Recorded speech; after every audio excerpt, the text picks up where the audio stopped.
This is a continuation of a YouTube teaching, and I know many of you have been following my last teachings on YouTube,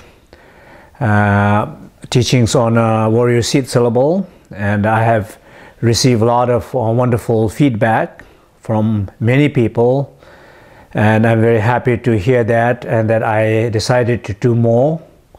So as it's continuously benefiting many people, and this is clearly seems like a wonderful a tool.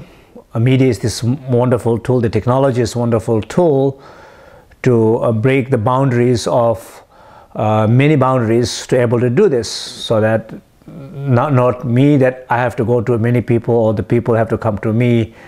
This still is possible to communicate some teachings, so I'm very happy to do this. And so those who have been watching it and kind of really like seriously trying to follow practice, and I'm very happy you're doing that. But I also, if this is very meaningful to you, then I'm going to ask you if you can also let a lot of other people know, basically take little initiative to put together a bunch of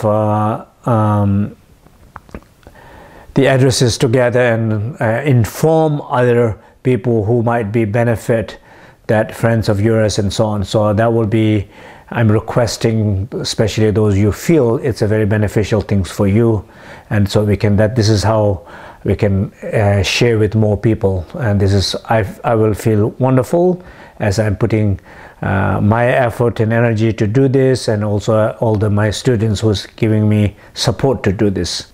In the Burn Buddhist tradition, the goal of our life is to achieve a full liberation, or the Buddhahood. And the Buddha nature is in every sentient beings, not only human beings, but every insects and any animals. We all have the same Buddha nature, and our life is, the meaning of this life, important part of the meaning of this life is to achieve that. So Dharma, there are three principal pathways.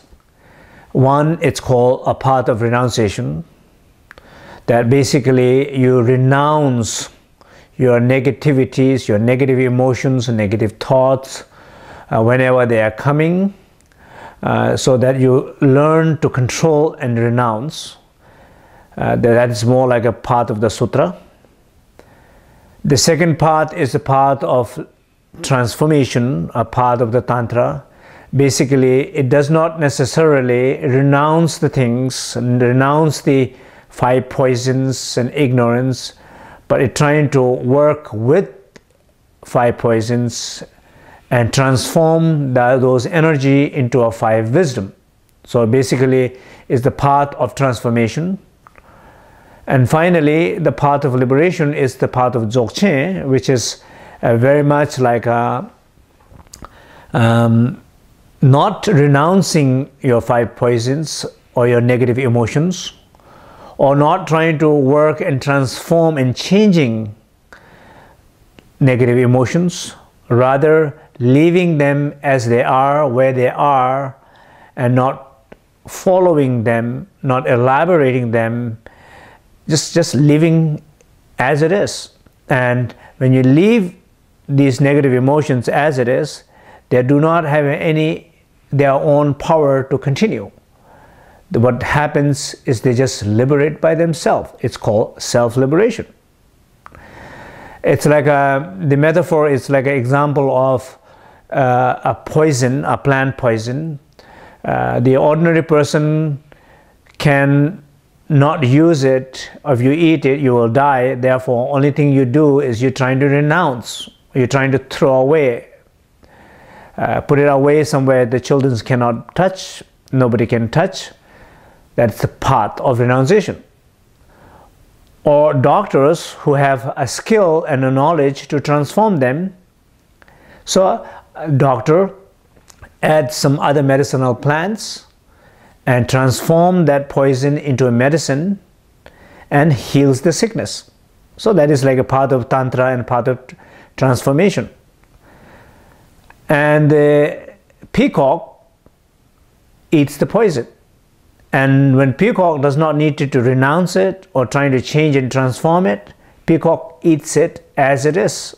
And what poison does to peacock, it enhances the beauty and the color of the peacock's life.